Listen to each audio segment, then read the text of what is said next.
As the sun rose in the desert of the Sinai Peninsula on the 26th of November of 1177, a small group of horsemen were moving at lightning speed towards Cairo. This group of horsemen consisted of Saladin and a handful of his bodyguards. Saladin himself rode in the middle of the group, his mind clouded with fury and embarrassment. He was thinking about the defeat he had endured just the afternoon before. He had all the advantages, and yet his mission failed. How could that be? How could he lose to the Crusaders? To understand Saladin's defeat at the Battle of Montgisard, we have to look a few weeks beforehand. When Saladin launched his campaign in early November of 1177, he had 18,000 soldiers plus 8,000 elite Mamluks. The Mamluks were highly trained, most skilled, and were the most enduring units of Saladin's army. They can be compared to the knights in European armies of the 12th century. Saladin's army was strong enough to face any army that the Crusader states could muster. Upon entering the Crusader territory, his army started raiding with the aim to cut the food supply to different Crusader strongholds. Saladin quickly passed the Crusader fortresses at Darum and Gaza. He left a small garrison at each of these fortresses but did not engage in battle. Soon the army reached Ascalon, a heavily fortified and strategically important Crusader city. Here Saladin camped his main forces and sent some troops around to raid even deeper into the Crusader heartland to create panic and fear. However, he did not lay siege on the city itself. It's a rare instance when Saladin left enemy strongholds unattacked behind his front line. First, Daruma and Gaza, then later Ascalon. This would prove to be a costly mistake by Saladin in the coming days. Initially, Saladin's soldiers faced little to no resistance in their advancement. Some troops even reached Ramla, less than 30 miles from Jerusalem. It seemed just a matter of time before Saladin would appear at the gates of Jerusalem with his army. This advancement by Saladin's army caused great panic among the Crusaders. King Baldwin IV called for every able man in his kingdom to bear arms and join the battle. Although suffering from leprosy, his health was stable enough for him to ride with his army to the battle. Answering his call, princes from the different crusading states joined his army. Among them was Reynaud of Châtillon, Prince of Carac, a name we would see returning frequently in future events. Now back to Baldwin's battle plan. He had to prove to his subjects that he was a capable king who would face the attackers and not simply let his kingdom be taken away. He decided not to wait until Saladin reached Jerusalem, rather to ride out and take the battle to Ascalon. This was a bold decision, considering he only had 7,000 men to face off against Saladin's 26,000-strong army. But he had to reach Ascalon with his army avoiding Saladin's raiding troops. If discovered before reaching Ascalon, he would not be able to defend his army. In an unfortunate turn of events, the scouts sent by Baldwin found that the Muslim troops spread out too thin to create a solid blockade at Ascalon. The groups were so far apart from each other that they would not be able to reassemble without significant delay. Seeing such gaps and lack of discipline, the Crusaders took the opportunity and moved towards Ascalon through the gaps of the Muslim encirclement. Although late, the news reached Saladin before Baldwin's arrival in Ascalon. Yet surprisingly, he decided not to engage this time as well. We cannot know for sure what was going on in Saladin's mind. Perhaps he thought he could pin down Baldwin in Ascalon without spending the strength of his army, and this way making it easier to capture Jerusalem without the king present. But before Saladin could put his plan into action, King Baldwin surprised Saladin. On the afternoon of 25th of November 1177, King Baldwin, with around 375 knights, heavily protected under metal armors and with strong horses, attacked Saladin's central camp near Ascalon. The rest of the army followed and smashed against the Muslim front line. Saladin realized the threat too late. Although he had sent orders to his scattered troops to gather, they could not reorganize quickly enough to put up a resistance. Saladin stepped back and tried to pull his forces on top of a hill called Montgisard, but the powerful charge by the Crusaders did its trick, and Saladin's lines were broken. Saladin tried to rally his troops 2 times to counter the attack, but both attempts failed. The soldiers started to flee. The Crusader knights reached so close to Saladin that there were only a few elite Mamluk guards to protect the Sultan. By Saladin's own description of the events, a Templar knight came so close to him that he tried to hit Saladin on the chest with a lance. Luckily, 3 of Saladin's bodyguards were close enough and could come to aid before the Sultan was injured. Saladin had to retreat. The whole Muslim camp, even Saladin's personal tent, was lost. Although Saladin could retreat safely, his army could not. Only a part of his force fought at Montgisard and were thrashed by the Crusaders. The other groups were spread out too far and were also attacked from all sides later on. Even while retreating, the fortresses that were left unattacked behind the front line became a constant source of attack and harassment for his soldiers. The defeat in Montgisard was a serious setback for Saladin's plan. No doubt, he was sad and embarrassed. But the political consequences far outweighed any emotional damage. Saladin was now incredibly vulnerable. His kingdom was exposed both to the Crusaders and to his competitors in Syria.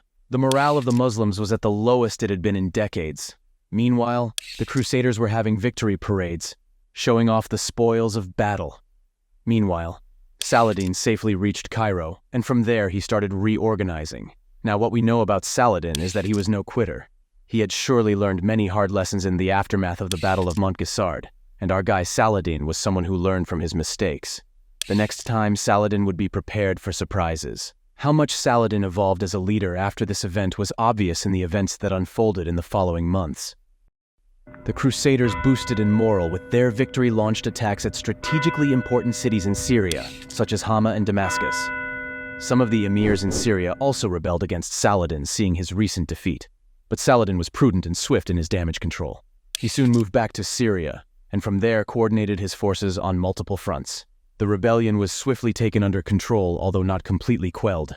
Then there was a decisive victory of Saladin's forces in Hama that stopped the Crusader incursion. Saladin himself camped near Homs and engaged in skirmishes with the Crusaders. Saladin emerged victorious from these skirmishes and stalled the Crusaders from advancing. But King Baldwin the Leper still did not give up. In an attempt to create pressure, he started building a castle at a place called Jacob's Ford. It was a real threat to the Muslims because of the location of the castle.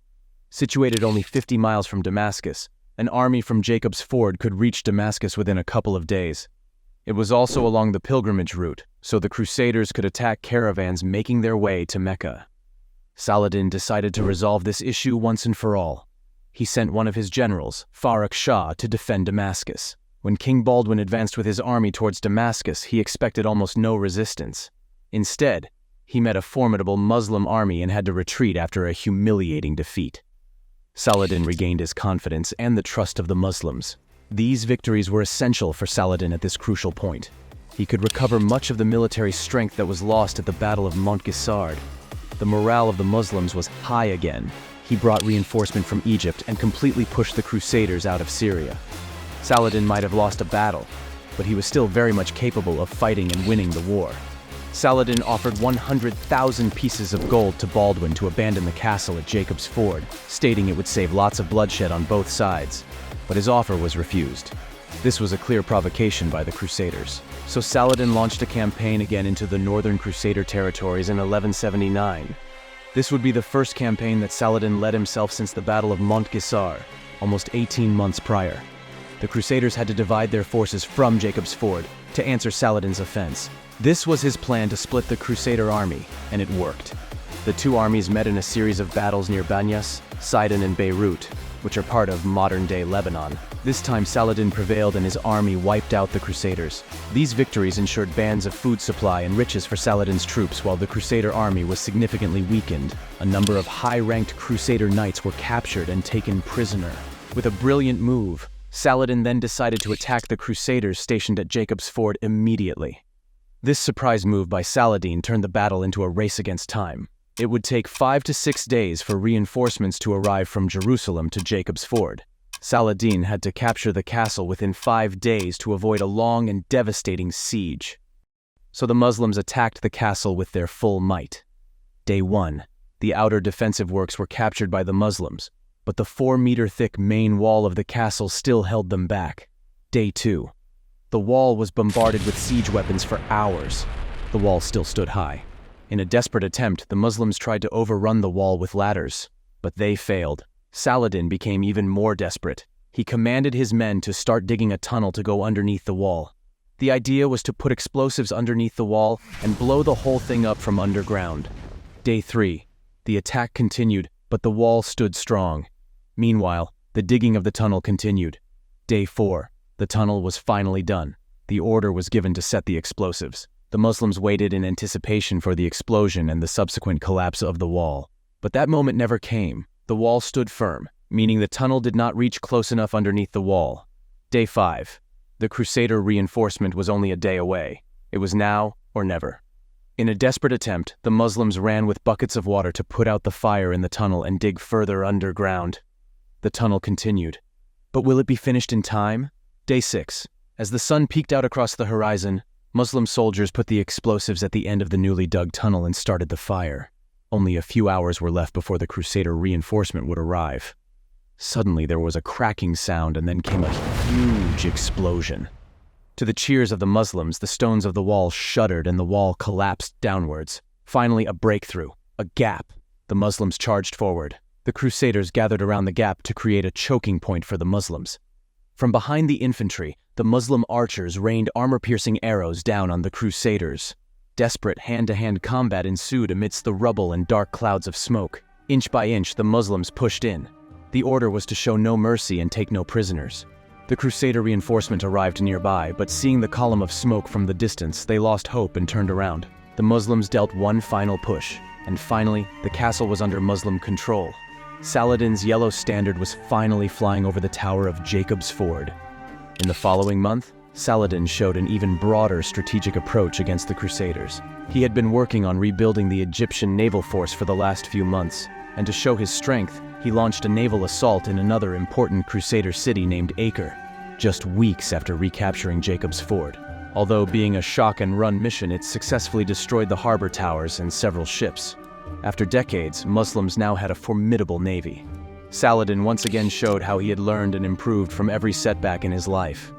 The game had now turned, and the Crusaders had lost the upper hand. Saladin now dominated the borders of the Crusader states, both from land and sea. But with all the fighting continuing on the Western Front, a great storm was brewing elsewhere, moving fast to engulf Saladin's empire.